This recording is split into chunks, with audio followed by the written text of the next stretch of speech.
വ്ളോഗ്സിലേക്ക് സ്വാഗതം. അപ്പോൾ നമ്മുടെ ഇന്നത്തെ വിശേഷങ്ങളും കാര്യങ്ങളൊക്കെ ആയിട്ടാണ് വന്നിരിക്കുന്നത്. രാവിലെ തന്നെ ചപ്പാത്തി, ദോശ ഇതൊക്കെയാണ്, കാപ്പിയൊക്കെ ഉണ്ടാക്കിക്കൊണ്ടിരിക്കുകയാണ്. ദോശ ഉണ്ടാക്കി കഴിഞ്ഞ് ഞാൻ ചപ്പാത്തി ഉണ്ടാക്കാനായിട്ട് തുടങ്ങുന്നു. പിന്നെ ഇന്ന് ജെയിൻ വന്നിട്ടുണ്ട്. അവൻ ഇന്നലെ വന്നതാണ് കേട്ടോ. അപ്പം അവൻ ഇന്നലെ വന്നിട്ടുണ്ട്. അവൻ വന്നേക്കുന്നതിൻ്റെ ആ ഒരു സന്തോഷവും കാര്യങ്ങളൊക്കെ ഉണ്ട്. അവൻ ഒത്തിരി മാറ്റം വന്നു കേട്ടോ. അവൻ്റെ മുഖത്ത് കരസിരുന്നപ്പോൾ അവൻ ഭയങ്കര മൂടപ്പും കാര്യങ്ങളൊക്കെ ആയിരുന്നു. ഇപ്രാവശ്യം ഹാപ്പിയാണ്. അപ്പം അതിൻ്റെ സന്തോഷം കാര്യങ്ങളൊക്കെ ഉണ്ട്. ചേട്ടായി ഉണ്ടായിരുന്നെങ്കിൽ അടിപൊളിയായിരുന്നു. പക്ഷേ ചേട്ടായി ഇപ്പം പെട്ടെന്നുള്ള വരവായിരുന്നു. ഇപ്പോൾ പുറത്തോട്ട് പോയിട്ട് അവൻ വരുന്നുണ്ട്. അവൻ്റെ വണ്ടിയുടെ സൗണ്ടാണ് എനിക്ക് കേൾക്കുന്നത്. അപ്പം ഞാൻ പെട്ടെന്ന് രാവിലത്തെ കാപ്പിയും കാര്യങ്ങളെല്ലാം ഒന്ന് റെഡി ആക്കിക്കോട്ടെ. അപ്പോൾ ആദ്യമായിട്ടാണ് കാണുന്നെങ്കിൽ സബ്സ്ക്രൈബ് ചെയ്യാനും ലൈക്ക് ചെയ്യാനും ഷെയർ ചെയ്യാനും കമൻറ്റ് ചെയ്യാനും മറക്കരുത്. ചപ്പാത്തി റെഡി ആയിക്കൊണ്ടിരിക്കുന്നു. ചമ്മന്തി റെഡിയായി, ദോശയും റെഡിയായി. അപ്പോൾ ഇത് ഉണ്ടാക്കിക്കൊണ്ടിരിക്കുമ്പോഴത്തേക്ക് ബാസൻ അടുക്കളയിലോട്ട് വന്നായിരുന്നേ. ബാസൻ അങ്ങനെ ഇങ്ങനെ ക്യാമറയുടെ മുന്നിൽ വരത്തില്ലെന്നേ. ഓണാന്നറിഞ്ഞ് അന്നേരം എവിടെ നിന്ന് മുങ്ങും. പക്ഷേ ഇതറിയാതെ വന്ന് പെട്ടുപോയി ക്യാമറയുടെ മുന്നിലോട്ട്. എനിക്ക് ഭർത്താവുണ്ടെന്ന് നാട്ടുകാർ അറിയട്ടെ. ഇപ്പം അവർക്ക് ഈ ബാബുചേട്ടൻ എന്നുള്ള പേര് പറയുമ്പോൾ മാത്രമേ ഉള്ളൂ. ബാബുചേട്ടൻ എവിടെയെന്ന് ആൾക്കാർ വിചാരിക്കും. നിങ്ങൾ വിചാരിക്കത്തില്ലേ? ഇപ്പം കണ്ടോ വീഡിയോ എടുക്കുന്നിടത്തുനിന്ന് നൈസായിട്ട് മാറിപ്പോകുന്നത് കണ്ടോ ബാബുചേട്ടൻ? ഞാൻ ഓംലേറ്റ് ഉണ്ടാക്കാനായിട്ടാണ്. ദോശയുടെ കൂടെ ഇവിടെ ഓംലേറ്റ് പതിവാന്നുള്ളത് നമ്മുടെ പഴയ വീഡിയോ കാണുന്നവർക്കൊക്കെ അറിയാം. ഓംലേറ്റിന് ഞാൻ പച്ചമുളകും സവോളയും ചെറുതായിട്ട് അരിഞ്ഞ് വെച്ച് അതിനകത്തോട്ട് മുട്ട ചേർത്ത് ആവശ്യത്തിനുള്ള ഉപ്പും ചേർത്ത് വെച്ച് പിന്നെ ഇത് കല്ലിലൊഴിച്ച് കഴിയുമ്പോൾ ദോശക്കല്ലിലോട്ട് ഒഴിച്ച് എടുത്ത് കഴിയുമ്പോഴത്തേക്ക് അതിന് ഇച്ചിരി കുരുമുളക് പൊടിയും ചേർത്ത് അങ്ങനെയാണ് ഇവിടെ ഓംലേറ്റ് ഉണ്ടാക്കിയെടുക്കുന്നത്. അപ്പം ഞാൻ ഓംലേറ്റ് ഉണ്ടാക്കാനായിട്ട് തുടങ്ങാൻ പോയപ്പോഴത്തേക്കാണ് ബാബുചേട്ടൻ വന്നത്. ബാബുചേട്ടന് ഭയങ്കര മടിയാണ് കേട്ടോ. മടിയെന്ന് പറഞ്ഞാൽ ബാബുചേട്ടന് ഭയങ്കര ചമ്മലാണ് വീഡിയോയുടെ മുന്നിലൊക്കെ വരുന്നത്. അതുകൊണ്ട് പിന്നെ ഞാനും ബാബുചേട്ടനെ ഒരുപാട് നിർബന്ധിക്കാറില്ല. അപ്പം ഓംലേറ്റും ഒക്കെ ഉണ്ടാക്കി എല്ലാം കഴിഞ്ഞ് കഴിയുമ്പോഴത്തേക്ക് രാവിലത്തെ കാപ്പുടിയും കാര്യങ്ങളും എല്ലാം കഴിഞ്ഞു. അത് കഴിഞ്ഞ് കഴിയുമ്പോഴത്തേക്ക് ഞാൻ ഉച്ചക്കത്തേക്കുള്ള കറി വെക്കാനായിട്ട് അടുക്കളയിലേക്ക് വീണ്ടും കയറി. നല്ല വെളുത്ത മോത കിട്ടിയേ, വെള്ളമോത കിട്ടി. അപ്പം അതിവിടെ എല്ലാവർക്കും ഭയങ്കര ഇഷ്ടമാണ് വെള്ളമോത. അന്നേരം അത് കുറച്ച് കറി വെക്കാനും കുറച്ച് വറുക്കാനും കൂടെ ആയിട്ട് ഞാൻ എടുത്തു. അപ്പം ജെയിന് ഭയങ്കര ഇഷ്ടമാണ് കേട്ടോ ഈ ചുമന്ന കളറ് മീൻകറി. ഞങ്ങൾ ചുമല കളറ് മീൻകറി എന്ന് പറയുന്നത് മുളക് മാത്രം ചേർത്ത് വെക്കുന്നതിന്. അപ്പം അത് ഞാൻ കറി വെക്കുന്നത് ഇതിനു മുമ്പ് വീഡിയോയിലൊക്കെ കാണിച്ചിട്ടുണ്ട്, എങ്കിലും ഒന്നും കൂടെ പറയാം.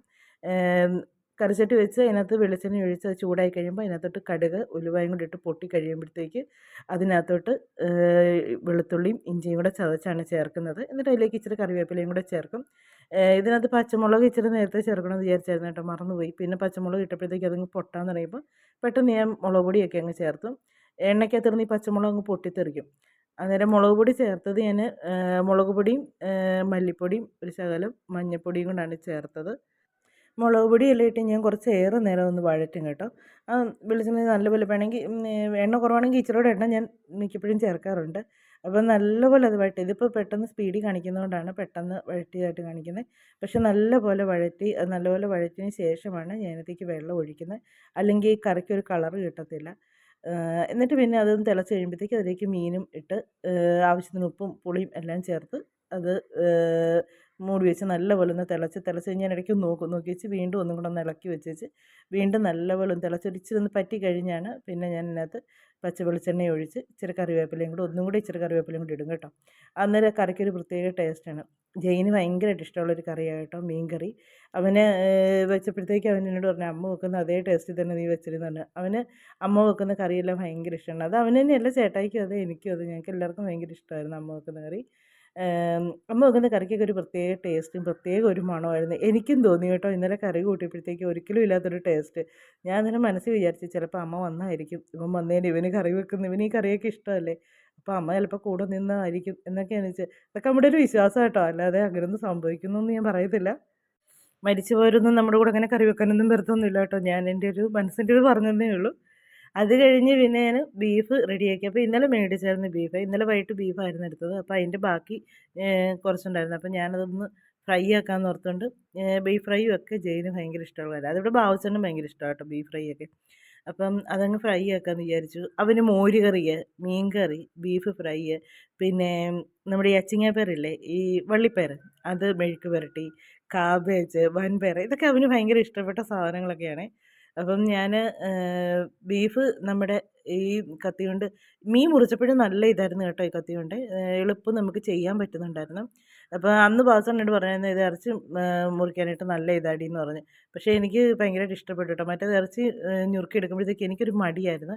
പക്ഷേങ്കിൽ ഇന്ന് എനിക്ക് ഭയങ്കര സന്തോഷം തോന്നി. പെട്ടെന്ന് ചെയ്യാൻ പറ്റുന്നുണ്ട്. അത് പീസാക്കാനും മുറിക്കാനും എല്ലാം. പിന്നെ ഒന്ന് ശ്രദ്ധിക്കണമെന്നേ ഉള്ളൂ. കൈ മുറിയാതെ ഒന്ന് ശ്രദ്ധിച്ച് ചെയ്യണമെന്നേ ഉള്ളൂ. പിച്ചാത്തി കാണുമ്പോൾ എനിക്കിപ്പോഴും ഒരു പേടിയുണ്ട്. കാര്യം അതിൻ്റെ 2 സൈഡും മൂർച്ചയാണ് കേട്ടോ. ബീഫെല്ലാം അരിഞ്ഞെല്ലാം കഴിഞ്ഞ് ഞാൻ ബീൻസ് തോരൻ വെക്കാനായിട്ട് അരിയാനുണ്ടായിരുന്നു. അതും എല്ലാം അരിഞ്ഞെല്ലാം എടുത്തെല്ലാം വെച്ചു. പിന്നെ ചോറ് കുക്കറിൽ വെച്ചിട്ടുണ്ടായിരുന്നു. ഞാൻ ചോറ് കുക്കറിൽ നിന്നെടുത്ത് ഒന്നും കൂടെ തിളപ്പിച്ചതിന് ശേഷമേ അത് ഊറ്റത്തുള്ളൂ. ഇല്ലെങ്കിൽ അതുമാതിരി വെള്ളം വിട്ട് ഇങ്ങനെ ഇരിക്കും. ഒന്ന് തിളപ്പിച്ച് വെച്ച് നമ്മൾ ഊറ്റാൻ ഉണ്ടല്ലോ, അങ്ങനെ വെള്ളം വിട്ടിരിക്കത്തില്ല. അപ്പോൾ ഞാൻ അത് ഒന്ന് തിളപ്പിക്കാൻ വെച്ച് ചോറും ഒക്കെ ഊറ്റി. ഇന്നലെ ഇന്നൊക്കെ ആയിക്കൊണ്ട് ഭയങ്കര ചൂടാണേ. മഴ മാറിയും തോന്നുന്നു. കാറ്റും എല്ലാം കൂടെ ആയപ്പോഴത്തേക്കുണ്ടല്ലോ മുഖമൊക്കെ വലിയാനും ഒക്കെ തുടങ്ങിയിട്ടുണ്ട്. തണുപ്പും ചൂടും കാറ്റും എല്ലാം കൂടെ ഒക്കെ ആയപ്പോഴത്തേക്ക് ഇപ്പോൾ ഭയങ്കര ആവി. ഞാൻ ബീൻസ് തോരനും മീൻ വറുത്തതും പിന്നെ ബീഫ് ഇന്നലെ കൊണ്ടുവന്ന ബീഫിൻ്റെ കുറച്ച് ഇരിപ്പുണ്ടായിരുന്നേ. അപ്പോൾ അത് ഞാൻ വേവിച്ച് വെച്ചു. ഉപ്പും മസാലയൊക്കെ ചേർത്ത് വേവിച്ച് വെച്ചു. എന്നിട്ട് ഞാൻ ഇത് ഫ്രൈ ആക്കാനായിട്ടാണ്. ഉപ്പും മസാലയെന്ന് പറഞ്ഞാൽ മുളക് പൊടിയും കുരുമുളക് പൊടിയും മഞ്ഞൾപ്പൊടിയും മാത്രം ചേർത്താണ് ബീഫ് വേവിച്ച് വെച്ചേക്കുന്നത്. ഇനി ഇത് മസാല എല്ലാം ചേർത്ത് അതിലേക്കിട്ട് റെഡിയാക്കി എടുക്കുകയാണ് ചെയ്യുന്നത്. ബീൻസ് തോരൻ വെക്കാനായിട്ട് തുടങ്ങുകയാണ്. ബീൻസ് ഞാൻ കടുക് ഇട്ടേച്ച് എണ്ണ ഒഴിച്ച് കടുക് അതിനകത്ത് പൊട്ടി കഴിയുമ്പോഴത്തേക്ക് അതിനകത്ത് ബീൻസ് സവോളയും പച്ചമുളകും കൂടെ അരിഞ്ഞ് വെച്ചേക്കുന്നതാണ് ഇത്. അത് ചേർത്ത് ആവശ്യത്തിനുള്ള വെള്ളവും ഉപ്പും ചേർത്ത് അത് ഞാൻ വേവിക്കാനായിട്ട് അവിടെ വെച്ചിട്ടുണ്ട്. പിന്നെ മീൻ വറക്കാനായിട്ട് ഇട്ടിട്ടുണ്ട്. അതിൻ്റെ കൂടെ തന്നെ ഞാൻ സവോള എല്ലാം അരിഞ്ഞ് വെച്ചിട്ടുണ്ടായിരുന്നു. സവോള വഴറ്റാനോട് തുടങ്ങുകയാണ് ബീഫിനുള്ള. ബീൻസ് അന്നേരത്തേക്ക് വെന്തു. അതിന് ഞാൻ അന്നേരം തേങ്ങയും ജീരകവും വെളുത്തുള്ളിയും കൂടെയാണ് മഞ്ഞളും കൂടെ ചേർത്താണ് ചതച്ച് ചേർത്ത് വെക്കുന്നത്. അപ്പോൾ ബീൻസ് വെന്ത് എല്ലാം കഴിഞ്ഞ് അതിനകത്ത് ഇച്ചിരി കറിവേപ്പിലയും കൂടെയൊക്കെ ഇട്ട് എല്ലാം സെറ്റാക്കി അതെല്ലാം മാറ്റി വെച്ചു. ബീഫിനുള്ള സവോള ഞാൻ വഴറ്റിക്കൊണ്ടിരിക്കുക. അതിനകത്ത് ഞാൻ ചേർത്തേക്കുന്നത് സവോളയും പിന്നെ തേങ്ങാക്കൊത്തും പച്ചമുളകും ഇട്ടാണ് ആദ്യം വഴറ്റിയത്. വഴറ്റിയ അതിനകത്തിട്ട് ഇഞ്ചി വെളുത്തുള്ളി ചതച്ച് ചേർത്തു. പിന്നെ ഞാൻ അതിനകത്ത് ഏലക്ക, കറുവാപ്പട്ട, ഗ്രാമ്പൂ അതൊക്കെ ചേർത്തായിരുന്നു. ഞാൻ ഈ ഫ്രൈ ആക്കുമ്പോഴത്തേക്ക് ഇതെല്ലാം ചേർത്ത് ചിക്കൻ ചെയ്യുമ്പോഴും അങ്ങനെയാണ്. അന്നേരം നല്ല ടേസ്റ്റും ഒരു പ്രത്യേക സ്മെല്ലും എല്ലാം കിട്ടും. അപ്പം അതെല്ലാം കൂടി ഇട്ട് ഞാൻ ആവശ്യത്തിനുള്ള കാര്യം ബീഫിന് ഞാൻ ഉപ്പ് ചേർത്തായിരുന്നു വേവിച്ചത്. അതുകൊണ്ട് ആവശ്യത്തിനുള്ള ഉപ്പും കൂടെ ചേർത്ത് നല്ലപോലെ അതൊക്കെ ഒന്ന് വഴറ്റി എല്ലാം ഒന്ന് റെഡിയാക്കി. സവോള ഞാൻ നല്ലപോലെ വഴറ്റിയതിന് ശേഷമേ അതിനകത്തോട്ട് മസാല ഒക്കെ ചേർക്കാറുള്ളൂ കേട്ടോ. മസാല ചേർക്കുന്നതെന്ന് പറയുന്നത് ഞാൻ മീറ്റ് മസാലപ്പൊടി, പിന്നെ മല്ലിപ്പൊടി, മുളക് പൊടി, ശകലം മഞ്ഞൾപ്പൊടി, ഇതൊക്കെയാണ് ഞാൻ മസാല ഇതിനകത്ത് ചേർക്കുന്നത്. മസാല ചേർക്കുന്നതും ഞാൻ നല്ലപോലെ അതിനകത്ത് വഴറ്റിയെടുത്തതിന് ശേഷമാണ്. മസാലയുടെ പച്ചപ്പ് മാറുന്നിടം വരെ ഞാൻ നല്ലപോലെ വഴറ്റും കേട്ടോ. വഴറ്റി അതിനൊരു ഡാർക്ക് കളർ ആകുന്നിടം വരെ ഞാൻ വഴറ്റിയതിന് ശേഷമാണ് അതിനകത്തോട്ട് ബീഫ് ഇടുന്നത്. ബീഫ് ഇട്ട് കഴിഞ്ഞ് കുറേ നേരം അതിനകത്തിട്ട് ഞാൻ വഴറ്റും. നല്ല ആ ഒരു കളറ് മാറുന്നിടം വരെ ഞാൻ ബീഫ് ഇട്ട് എന്നാലേ ഇവിടെ എല്ലാവർക്കും ഇഷ്ടമുള്ളൂ. അങ്ങനെ നല്ലപോലെ റോസ്റ്റല്ല, ഫ്രൈ ആക്കിയാണ് എടുക്കുന്നത്. അപ്പം ഇവിടെ എപ്പോഴും കൂടുതൽ റോസ്റ്റാണ് ഉണ്ടാക്കുന്നത്. അതുകൊണ്ടാണ് ഈ റോസ്റ്റ് എന്ന് വായി വരുന്നത്. അങ്ങനെ നല്ലപോലെ ഫ്രൈ ആക്കിയാണ് എടുക്കുന്നത്. അപ്പം അതിൻ്റെ ഇടയ്ക്ക് ഞാൻ മോരുകറി വെക്കാനായിട്ടുള്ള എല്ലാം അരച്ചെല്ലാം അങ്ങനെയെല്ലാം ചേർത്ത് മോരുകറിയൊക്കെ വെച്ചു. പിന്നെ പയർ മെഴുക്കുവരട്ടിക്കുള്ളത് അതെല്ലാം ഒന്ന് അരിഞ്ഞൊക്കെ എടുത്ത് പയർ മെഴുക്കുവരട്ടി വെക്കാനുള്ള എല്ലാം ചെയ്തു. ഇത് ചെയ്യുന്നതിൻ്റെ ഇടയ്ക്ക് തന്നെ ആ കാര്യങ്ങളും എല്ലാം ഞാൻ ചെയ്യുന്നുണ്ട്. അപ്പം ഇതൊക്കെയായിരുന്നു ഉച്ചക്കത്തേക്കുള്ള കറിയും കാര്യങ്ങളും എല്ലാം.